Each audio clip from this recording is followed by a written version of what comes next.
I do want to focus, though, in the Western Conference, a rematch of last year's Western Conference Finals, and that is the Lakers, who did not duck the smoke in what was a horrible suggestion from a number of people that they tank the 7 seed to avoid Denver. Like, what?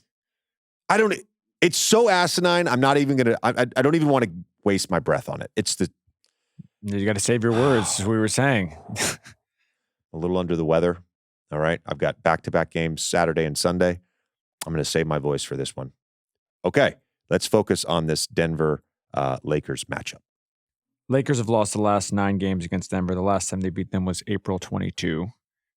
Broadly, macro, what has to happen for them to change that dynamic? There's a few things. So I want to say one thing real quick because Denver's heavy favorites in this series. They're at minus 310 to win this series. Lakers are at plus 250. And I feel like a lot of the chatter has been that the Lakers can't beat Denver. They need to avoid Denver. Denver is, far and away the best team when it comes to the playoffs. All of that can be true. But I want to acknowledge how good this Lakers team has been, particularly on the offensive side of the basketball, since they inserted Rui Hachimura into the starting lineup permanently, starting with the February 3rd game against the New York Knicks.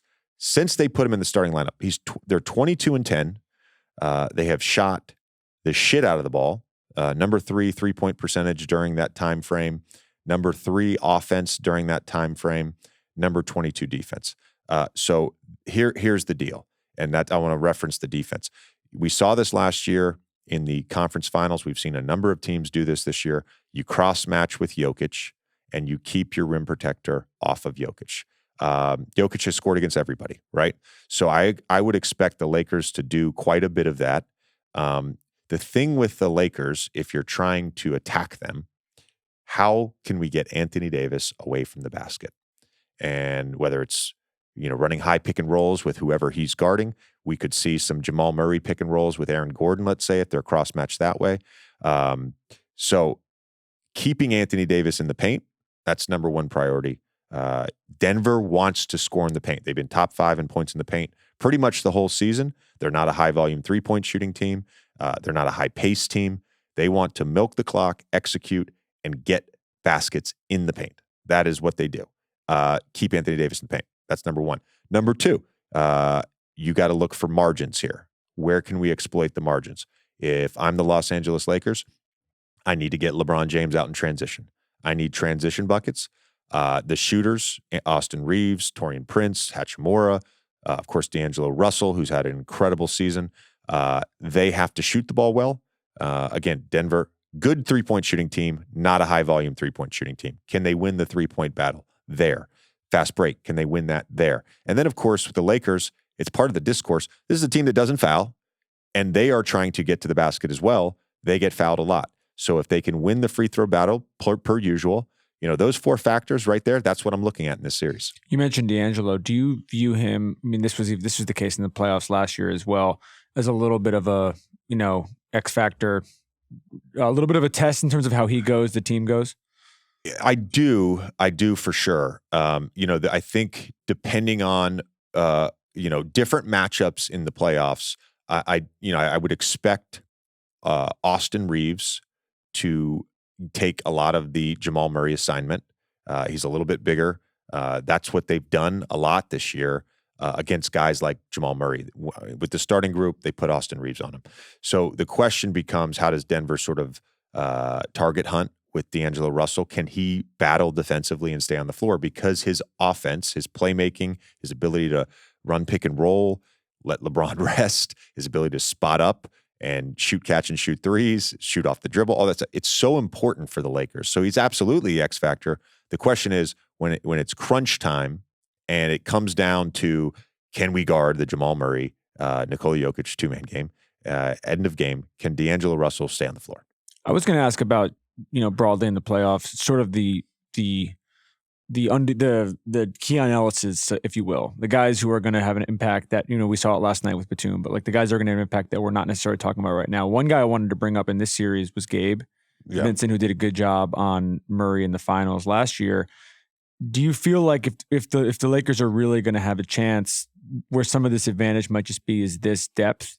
I mean, we talked about that being a worrisome area for Denver going into the season, losing Brown and just like having a little. And I think they've answered that a bit. Yeah. But just the fact that the Lakers can throw out guys like Gabe, even throw out guys like Dinwiddie, they don't need too much from them. But if you're spotting your starters in these minutes with, veterans who've been there before, who've played in the finals before. I personally don't worry too much or get caught up in the depth factor per se, because playoff rotations are so different. Great example of that is the Denver Nuggets last year, who played different guys as the backup five all season. And they lost all those minutes, and then they get to the playoffs, which we saw the other night, and they've done it a couple times this season, not a ton. I think it's been like around 7 to 10 games they've used Aaron Gordon as the backup five.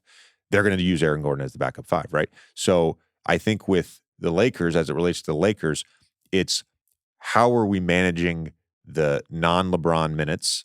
How are we managing the non-Anthony Davis minutes? Obviously, I would expect Darvin Ham to stagger those guys when they do get their rests.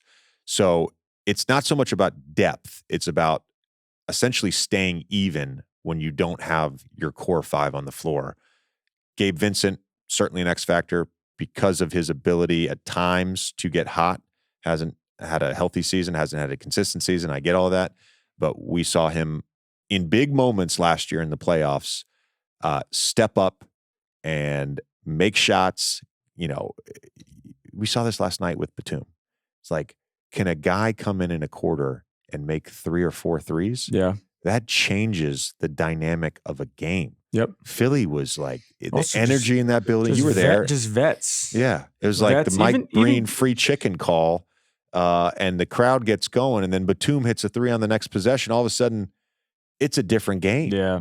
I mean, Buddy as well. Campaign even hit a big corner. It's just these guys who've been there before. Yeah, the thing. Well, Buddy's not been there because that was technically. Buddy has not been. Still there. has that not played wrong. in a playoff game because yesterday doesn't count for anything. But again, I did the whole DraftKings Islands in the League episode around this time last year about Alfreds and their importance, particularly in the playoffs. An Alfred can swing a basketball game. You need your stars to play well. You're not going to win a series unless your stars play well. That is a fact. But game to game, if you can have an Alfred step up and make big shots like Gabe Vincent, that certainly can swing a game and potentially swing a series. This has been our DraftKings Sportsbook segment. The NBA season is in full swing, and when I can't get enough of the action on the court, I spice things up betting on DraftKings Sportsbook, an official sports betting partner of the NBA. Download the DraftKings Sportsbook app and use code JJ. New customers can bet $5 to get $150 instantly in bonus bets only at DraftKings Sportsbook with code JJ. The crown is yours. Gambling problem? Call 1-800-GAMBLER, or in West Virginia, visit www.1800gambler.net. In New York, call 877-8-HOPE-NY or text HOPE-NY 467-369. In Connecticut, help is available for problem gambling. Call 888-789-7777 or visit ccpg.org. Please play responsibly. On behalf of Boot Hill Casino and Resort in Kansas, 21 plus, age varies by jurisdiction, void in Ontario. Bonus bets expire 168 hours after issuance. See dkng.com/bball for eligibility and deposit restrictions, terms, and responsible gaming resources.